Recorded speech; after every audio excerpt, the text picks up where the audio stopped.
Okay, so we're in the studio with David Shields, a recently retired English professor at the University of South Carolina. David Shields is also a published author of several books relating to Southern food, and his latest, The Ark of Taste, Delicious and Distinctive Foods That Define the United States, is a finalist for this year's James Beard Awards for publications. Let's talk a little bit about The Ark of Taste. Not many people know what that is. Can you explain that in slow food? Slow food, of course, is the movement which is interested in just, fair, and good food. It's an international movement that was founded in Italy. And a number of years ago, the head of Slow Food decided that there should be a global register of the most historically significant, flavorful, and endangered foods, and a special effort made to recognize them and to save it by eating them, to sort of promote their quality. And there's 6,000 items from all over the world on the global Ark of Taste. The United States has around 600. And in this book, I highlight many of the most significant of those from each region in the country. The South has a tremendous number of them. It's fun doing research into the backstories of all of these classic ingredients in the South and taking a look at, what has survived, what wonderful things once existed that deserve revival. For those who may not know a little bit about you, you are a food historian. How did that come about in relation to your regular job as an English professor? Well, I'm a very odd English professor in that I specialize in different kinds of writing, and one of my specialties was the literature of agriculture. I read everything that was written about farms, from seed catalogs to ag journals and celebrations of rural life. So in 2003, Glenn Roberts, the CEO of Anson Mills, probably the most famous miller of heirloom grains in America, approached me and he said, I want to bring back Carolina Gold rice, the classic rice of the Low Country, into cultivation and into use. And I also want to bring back all of the other ingredients that were grown along with it.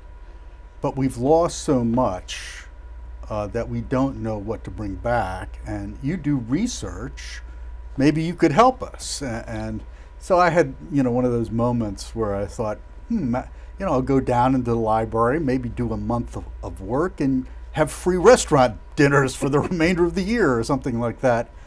But I went down and discovered I was really in need of some education in order to understand what I was looking at. And it took me 3 years. But after that, we had 46 ingredients, which had been sort of standard elements of the food of South Carolina. And we formed a foundation, the Carolina Gold Rice Foundation, and we started looking for them because most of them were functionally extinct. How do you go about trying to find something that everyone thinks is gone off the face of the earth? It's a very interesting question because the answer is not the same for every category of item. One of the things we did, we checked all of the seed banks and germplasm catalogs, and some of the things actually did survive there. That's where Carolina Gold rice survived, for instance. But other times, we actually went on campaigns. The South had one kind of cherry, the dye house cherry, which I talk about in the Ark of Taste since it's on the Ark. And I got in touch with every county agent in Kentucky. We went on the radio.